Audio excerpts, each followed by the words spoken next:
में आप सभी का स्वागत है। मैं हूं सुमित। हफ्ते का पहला कारोबारी सत्र और शानदार बढ़त के साथ मार्केट्स आज बंद होते हुए दिखाई पड़े। 700 अंकों की तेजी, वो जो डाउ की 500 अंकों की तेजी थी, उसका इफेक्ट आप इंडियन मार्केट्स में भी आज देखे गए और करीब करीब 1.5% की तेजी निफ्टी बैंक के अंदर आते हुए दिखाई पड़ी। निफ्टी में जोरदार उछाल रहा।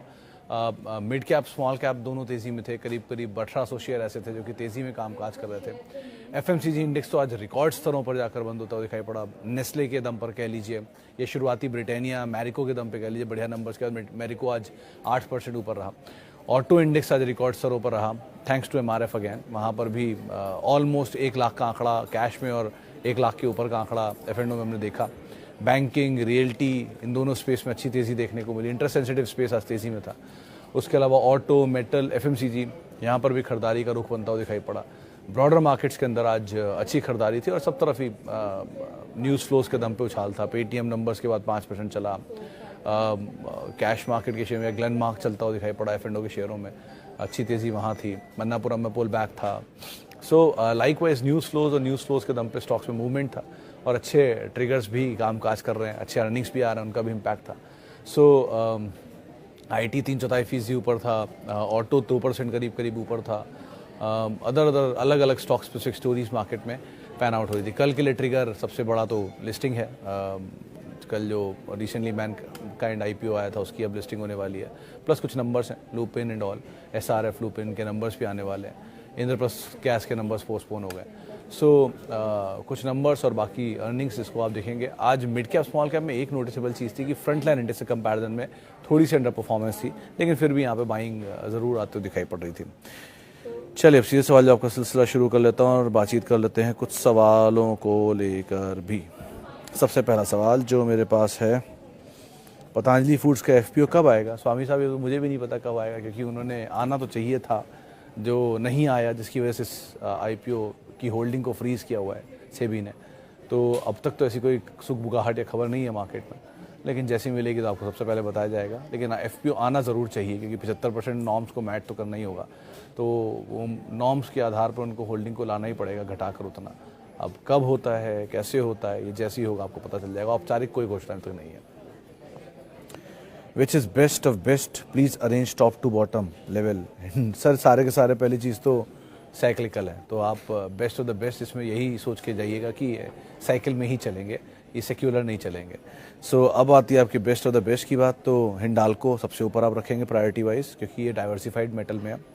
Then comes Tata steel, obviously देश की सबसे बड़ी स्टील कंपनी है। JSW steel second largest and JSPL third largest. तो ये आपका ऑर्डर बन के तैयार हो गया। लेकिन 3 स्टील कंपनियां और 1 एल्यूमिनियम एंड कॉपर कंपनी। सो आप खुद ही देख लीजिएगा, आपका रेशियो जो है वो 70-30 का बैठ रहा है। तो 3 कंपनियां तो आपने एक तरफ स्टील की ले ली और एक तरफ वो है, और सब के सब साइक्लिकल हैं। तो इसलिए ज़रा पिक एंड चूज ध्यान से करिएगा going forward. Is this a bull market or still a range bound market? If not bull market, then when can we say it's one? Anil ji, bull market secular होती तो मान सकता था कि एक तरफा ही चले जा रहा है। जब स्मॉल कैप या माइक्रो कैप स्टॉक बहुत स्ट्रॉन्ग परफॉर्म करते हैं, तब आता है वो बुल गैप मार्केट का लास्ट टैग। लेकिन अभी तो रेंज बाउंड ही कह लीजिए, क्योंकि नीचे की तरफ जो 17,800 और ऊपर की तरफ भी कहीं इसी तरह का 18,600, ये लेवल्स को इंडेक्स एक बार को 17,600 और 16,800, यही मोटे मोटे रेंज को इंडेक्स प्ले कर रहा है। सो ऊपर की तरफ 18,600 आएगा तो नीचे की तरफ 17,800 आएगा, तो बहुत ज़्यादा डैमेज दिखा तो 16,500 तक भी जाता है। तो अब घूम तो इसी रेंज में रहा है और एक बड़ी तेज़ी आप ऑलरेडी देख चुके हो 2 साल पहले। तो उस तेज़ी के बाद थोड़ा काम डाउन ही कर रहा है market. So in total stock specific movement है, आप उसी के हिसाब से पिक करो और चूज़ करो। कई स्टॉक आज भी नए हाईज बना रहे हैं। मिसाल के तौर पे बजाज ऑटो आज नया हाई बना के गया, एमआरएफ ने नया हाई बना दिया आज। एफएमसीजी में नेस्ले डिविडेंड एक्स होने के बावजूद नया हाई बना गया। ब्रिटानिया नया हाई बना गया। सो स्टॉक स्पेसिफिक स्टोरीज ज़्यादा काम कर रही हैं instead of index wise movement. तो आप अकॉर्डिंगली प्ले करो, वो ज़्यादा बेटर है कि आपका पोर्टफोलियो कहाँ जा रहा है, नए हाईज बन रहे हैं कि नए लोज बन रहे हैं, रेंज बाउंड है, वो आपको देखना होगा। बट स्टॉक स्पेसिफिक मूवमेंट ज़्यादा है मार्केट के अंदर सो फार। आईटी में मिड कैप में happiest mind, Oracle, emphasis and small में जेंसार एंड बिरला सॉफ्ट है। किसको और ऐड करें? लार्ज में ऑल टॉप 5 है। इतनी बड़ी क्वांटिटी अगर आपने आईटी में ले रखी तो कुछ और नहीं लिया क्या? और अगर और भी लिया है तो पोर्टफोलियो ठीक है फिर आपका, लेकिन अगर सारा ही आईटी भर लिया तो बहुत रिस्की है आप, मतलब you should reduce some position in fact. अब रही बात आपकी आईटी में मिड कैप में हैप्पीएस्ट माइंड, इसके नंबर्स हैं, कल या आज नंबर है इसके, तो नंबर्स देखिएगा। ओरेकल में डिविडेंड एक्स है, कल हो जाएगा 9 तारीख को एक्स डिविडेंड हो जाएगा 250 रुपये। बाकी जेंसार एंड बिरला सॉफ्ट में, बिरला सॉफ्ट बेटर पोजीशन था, जेंसार में प्रमोटर की बाइंग है, सो दोनों भी ठीक ठाक कंपनियां हैं। बाकी किसको ऐड करें, सब तो नाम आपने ले ही रखे हैं। सो पहले तो अपनी पोजीशन का एक चार्ट ड्रॉ कर लीजिए कि आपका कितना हिस्सा आईटी में चला गया है। विद टाइम आप कहीं ओवर बोर्ड तो नहीं हो चुके हैं, वो ओवर बोर्ड होना ठीक नहीं है किसी भी सेक्टर के लिए, किसी भी एक स्टॉक के लिए भी इवन। सो डाइवर्सिफाई कर लीजिए, अगर डाइवर्सिफिकेशन का ही इतना बड़ा हिस्सा है तो ठीक है, लेकिन अगर ओवर बोर्ड है तो फिर तो कमी करिए, ज़्यादा बेटर है।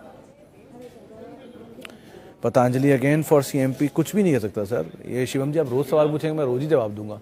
कोई भी स्टॉक को 5 साल 10 साल 15 साल 50 साल रखने के लिए आपको एक ही चीज़ तय करनी होगी पहले, कि उसके नंबर्स कैसे आते हैं हर क्वार्टर बाय क्वार्टर। कोई भी कंपनी का क्वार्टर बाय क्वार्टर, अब जैसे सीजी पावर का नंबर है क्वार्टर ऑन क्वार्टर बेसिस पे अच्छे नंबर है, तो इसको आप अभी भी होल्ड कर सकते हो। हर क्वार्टर वो आपको एक लीवे दे देगा कि नेक्स्ट क्वार्टर के लिए होल्ड करने लायक बच रहा है कि नहीं बच रहा है, वो होल्ड करने लायक बन रहा है तो आप सीजी पावर होल्ड करो। अब वो धीरे धीरे ऑटोमेटिकली ऐसे ही करते करते 2.5 साल तो हो ही गए ना। सो ऐसे ही quarter by quarter performance improve होती रहेगी, तो 3 साल होंगे, 4 साल होंगे, 5 साल होंगे, 15 साल हो जाएंगे, लेकिन अगर इंप्रूवमेंट नहीं आएगा तो आप किसी भी क्वार्टर में होल्ड नहीं कर सकते उसको। ये ज़रूर होता है कि कुछ क्वार्टर तक तेज़ नंबर देने के बाद एक बार आपका बेस हाई हो जाता है, फिर आपका सामने जो भी नंबर आएगा वो लो बेस पे ही आएगा, लेकिन वो एक बेस की परफॉर्मेंस है, बिटवीन द लाइन भी नंबर ख़राब है या कोई बहुत स्टीप फॉल है, वो चीज़ अगर नहीं हुई है तो कोई दिक्कत नहीं है। तो आप आराम से ऐसी सिचुएशन देखो, अगर पतंजलि में ऐसा हो रहा है तो आप बने रहो, नहीं हो रहा तो मत बने रहो। पतंजलि में पहला ही ओवरहैंग यही खड़ा है कि 75% प्रमोटर को ऑफलोड करना है, 75% अपनी होल्डिंग को लेकर आना है, और दूसरा रुचि सोया का टर्न अराउंड है।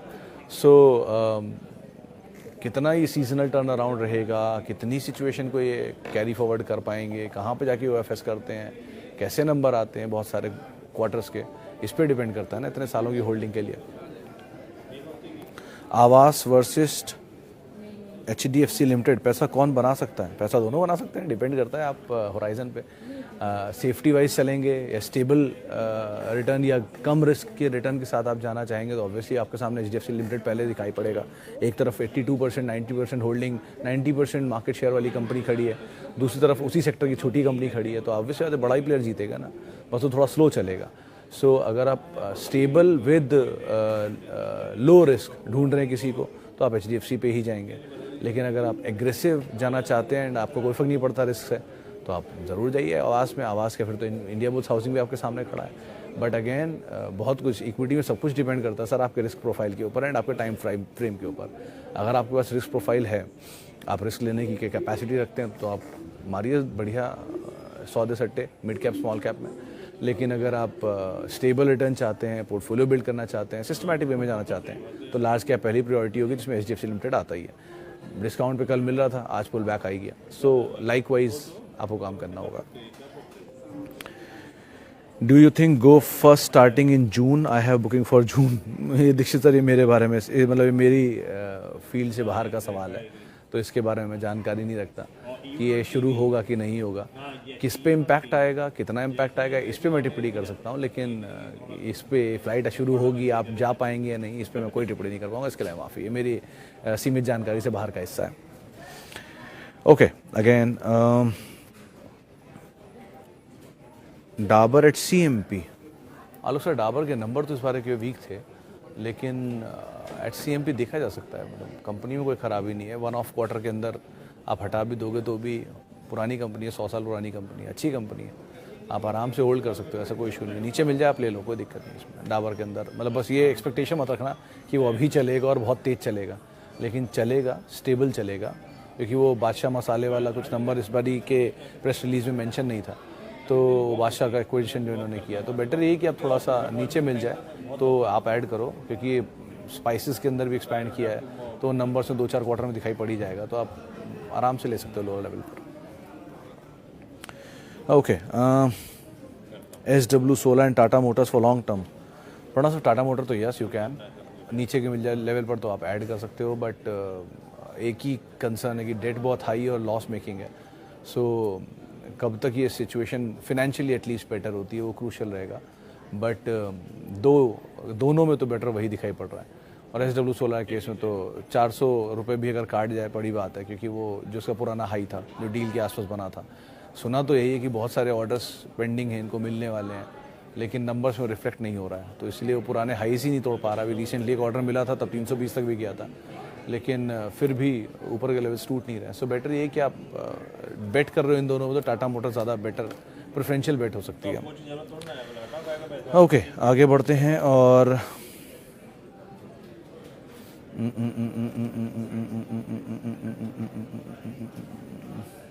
सोना BLW फॉर EV स्टोरी। प्रसन्न जी सर, वैसे कंपनी ठीक है, आप EV स्टोरी को प्ले करना चाह रहे हो तो अच्छी कंपनी है। 2 हैंगओवर थे, पहला किसी का स्टेक बिकना था जो भी ब्लॉक में बिक गया, तो वो एक हैंगओवर ख़त्म हो गया, और दूसरा कंपनी अदरवाइज़ ठीक है, पिक करना चाहिए, चलना भी चाहिए स्टॉक को। Medium term to hold, long term hold करेंगे तो पैसा बना भी देगा।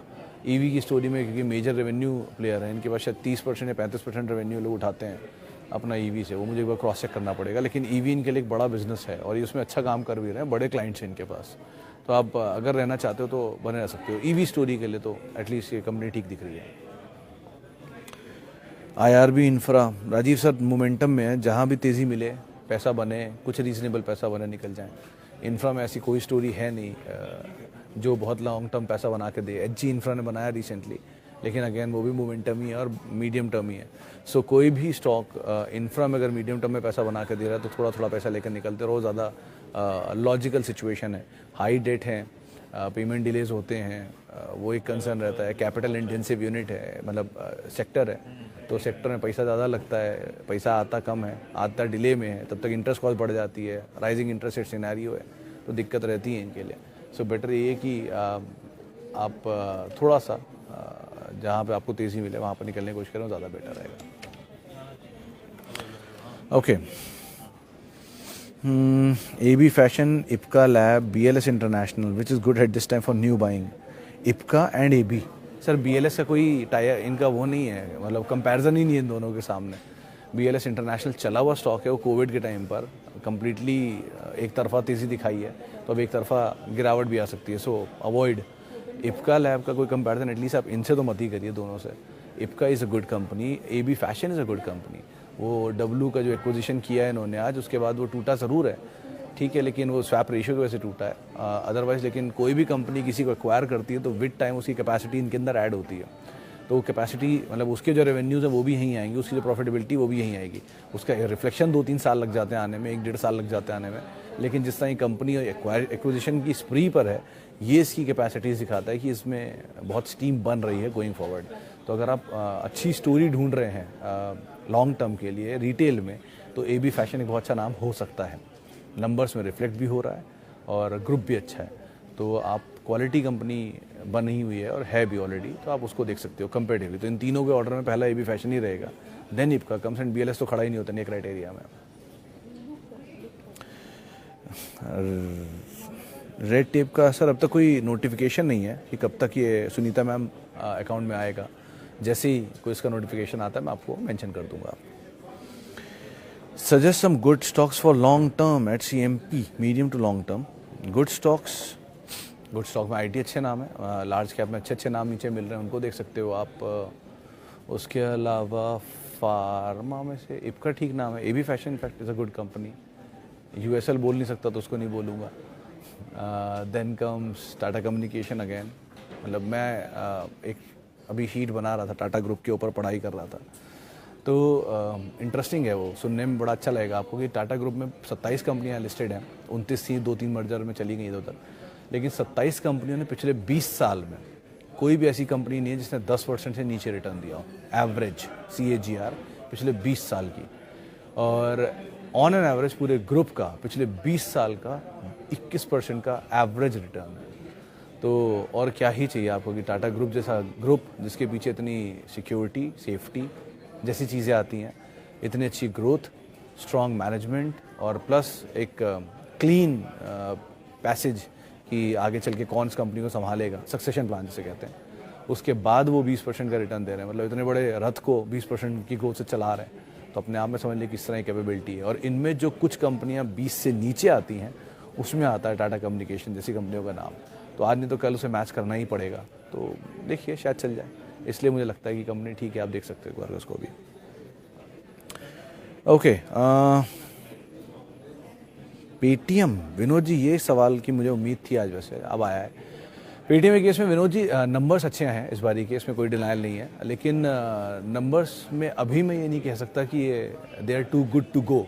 2100 रुपये का दाम जो इसका इशू प्राइस का है वो दाम मिल जाएगा या नहीं मिलेगा, सो ये मैं अभी नहीं बोल पाऊँगा। बट 2-3 चीज़ें जिनको आप ध्यान रखिएगा। पहला कि एबिटा फ्रंट पे नंबर्स बेटर हो रहे हैं बिकॉज जो इनकी एडवर्टीजमेंट कॉस्ट है वो क्वार्टर बाय क्वार्टर नीचे आती जा रही है। क्योंकि advertisement cost quarter by quarter नीचे आ रही है तो एबिटा के अंदर रिफ्लेक्ट भी हो रही है नंबर्स के अंदर, जिसकी वजह से इनकी बॉटम लाइन बेटर हो रही है। कुछ मार्केट में पार्टिसिपेंट्स ये भी मानते हैं कि अगर नंबर अच्छे नहीं होंगे तो फर्दर फंड कैसे मिलेगा, फर्दर एक्सपेंशन कैसे होगा, रेज कैसे करेंगे पैसा, क्योंकि नंबर तो अच्छे करने ही पड़ेंगे इन्हें। तो ये भी एक वजह मानी जा रही है बाजार में। कुछ लोग कह रहे हैं कि नहीं, यूपीआई का पेमेंट जिस तरह का इतना स्ट्रॉन्ग है, इस कंपनी के नंबर अच्छे रहने भी चाहिए। लेकिन अगेन 2 चीज़ें मेरा बेंचमार्क है जो ऑर्थोडॉक्स वे है। एक, प्रॉफिटेबिलिटी अच्छी होनी चाहिए, 1 प्रॉफिटेबिलिटी होनी चाहिए, एबिटा नहीं एक्चुअल प्रॉफिट होना चाहिए, और 2 डिविडेंड आना चाहिए। ये दोनों चीज़ें बहुत क्लियर इंटेंशन दिखाती हैं किसी भी प्रमोटर, किसी भी अच्छी कंपनी की। सो बेटर यही है कि आप थोड़ा समय और दे दीजिए। अगर आपके पास है तो आप बने रहिए, लेकिन अगर आपके पास नहीं है तो थोड़ा और समय दे दीजिए। लेट आएंगे लेकिन स्टेबल पैसा बनेगा। सो आप ध्यान रखिए, उसके हिसाब से ही कॉल लीजिएगा।